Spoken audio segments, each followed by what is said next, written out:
Hey guys, what's going on? My name is Akil and welcome back to another movie review, guys. Yes, today I'm going to be doing a review for the new film, The Call of the Wild, starring Harrison Ford and the CGI dog. Yes, I saw this today and I'm going to talk about it now. I don't want this to be like over 10 minutes long. I know my last one was like over 10 minutes long, Sonic the Hedgehog. It was like me just going on and on about random stuff. I apologize, guys. I'll try to keep that in mind next time, not doing that. But anyway, without further ado, let's just jump right into the review. So, to start off with, for my pre-rating score, I'm going to say that The Call of the Wild was a good movie, guys. Yes, I actually had a surprisingly good time watching it. It's probably my favorite film of the year, but that isn't really saying much considering that I've only seen three movies of the year, and plus the summer movie season for the US hasn't even happened yet. So we're not in that good era of time period of great big movies yet. So yeah, but anyway, as the February movie goes, it was a good movie. If this was in January, it'll be even better because I've heard January has a lot of crap. Okay, guys. Anyway, that's a sidetrack. Let's just jump right into the review. So, without spoiling much, talking about the story of this movie. This movie, without spoiling, is basically about this dog called Buck. Now, Buck, of course, as you know in the trailer, if you can't tell, is a CGI dog. And I'll talk about that later, but Buck goes on this adventure, meets these different people, and it's all about him. And I like that. That's something I do like, and we will talk about that very soon when it comes to the positives. But I do like that this movie focuses on the dog more than the humans, and the fact that Harrison Ford is only in the movie for the last act of it. It's I was like blown away. That's something I like, but something I also didn't like. So yeah, but anyway, apart from that, that's all I can say. It's this dog. He meets different people, goes on these adventures, and yeah, uh, you really feel sorry for him throughout the movie, guys, and that's all I'll say. So that's the story without spoiling much. Now let's talk about the positives. First up, Buck. Buck as a positive. Yeah, that's something. Yeah, the dog is adorable, cute. Even though it's CGI, the dog's a CGI character. I'm sorry. There are times I was like, okay, yeah, the CGI definitely sticks out, and I'll talk about that later. But the dog in this movie, as a character, works.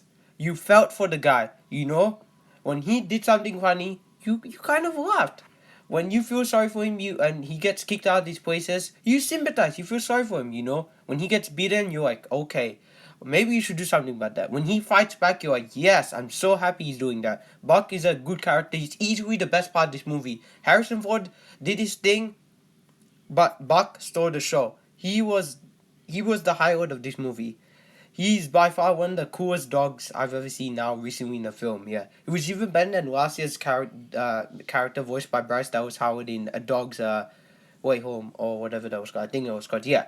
All right. Anyway, next up, the action sequences, they were also great surprising highlight whenever there's like an intense chase scene, whenever what is to do with an avalanche, which you see in the trailer, I don't want to spoil, or some fights with other animals. I like that was cool. I like animals fighting animals. I don't know why.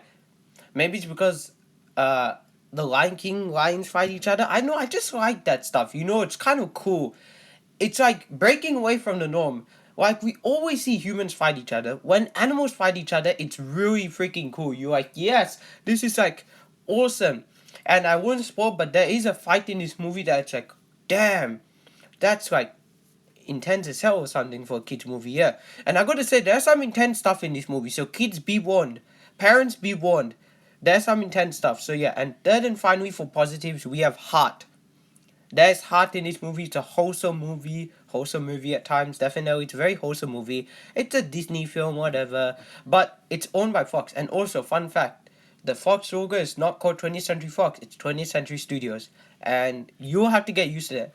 Um, I know I will. It's kind of weird, but anyway, that's a whole nother video. Yeah, there is heart in this movie, guys. You feel it. It's there.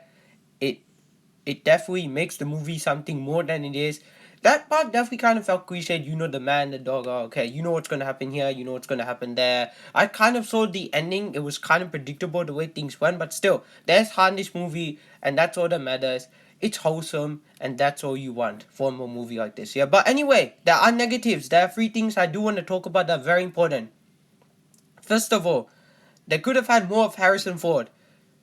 Where was he in the first 40 minutes of this movie? I'm not gonna spoil, but Harrison Ford just disappeared. He was just there and it's like, oh okay, there you are, and then bye. And I'm not trying to spoil, but I think there's a reason why he's not in this movie that much.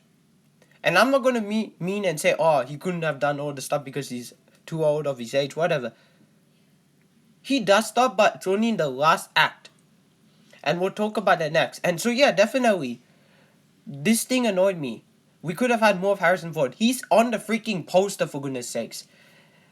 They're marketing him as the main character, and he's barely in this movie for the first act, and that kind of annoyed me. Second of all, there was definitely a rushed ending.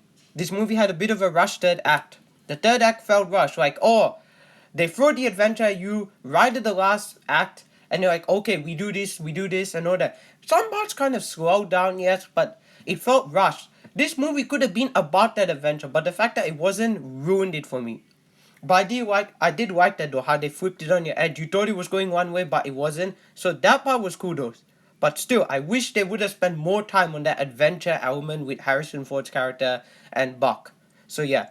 And third and finally, of course, the CGI. The CGI in this movie definitely sticks out there. At times it is so obvious. Even the rocks when they're stepping I could notice that. I don't know if just me, but felt CGI. I don't know, maybe I'm being too nitpicky here, but still. The CGI stood out. Apart from that, this movie was an alright fun film. Out of the three movies I saw this year, this was definitely my favorite one. It's a wholesome, fun family film about a dog. What more could you get? And so, I'm not going to drag this on any longer. To wrap things up, as a final score, I'm going to give The Call of the Wild a 7 out of 10. Definitely a good movie, guys. I was surprised. This is better than last year's dog movie for sure. Dog's Way Home. Wow. That was an alright film, but this movie was better. It was definitely better. I had fun with it. It's a nice, fun adventure movie. That could have had a lot more to do in that film. In terms of just, some narration and this, that. The fact that the dogs also didn't talk were great. There are more good things than there are bad things in this movie, definitely, for sure. But that's my review of The Call of the Wild. Hopefully this didn't drag on too long, but tell me what you thought of in the comments below. I'd love to hear your thoughts. It's a good movie. Go see it, guys. I think you'll be entertained for the most part by it. Some of the jokes don't land, but you're not here for the jokes. You're here for the characters. And man, oh man, that sometimes if you can't take it, it hits home. And the last 5 minutes, be prepared. You might get emotional. That's all I say. So there you have it, guys. The Call of the Wild. What do you guys think about this movie? Tell me in the comments below if you have seen it. Don't forget to like, comment, and subscribe. What I'm going to be doing next month, I'll be trying to get done watching The Way Back starring Ben Affleck, Bloodshot starring Vin Diesel, and Mulan, which is the new live-action Disney remake. Hopefully I can see all the three in theaters. If not, I don't know. But we'll see how it goes. Also, I'm starting uni soon, so that's going to be interesting. But tell me what you think of the film down below, and are you excited for me checking out more films? And don't forget to like, comment, and subscribe to my channel, The Comic Director. My name's Akil, and I'm signing out.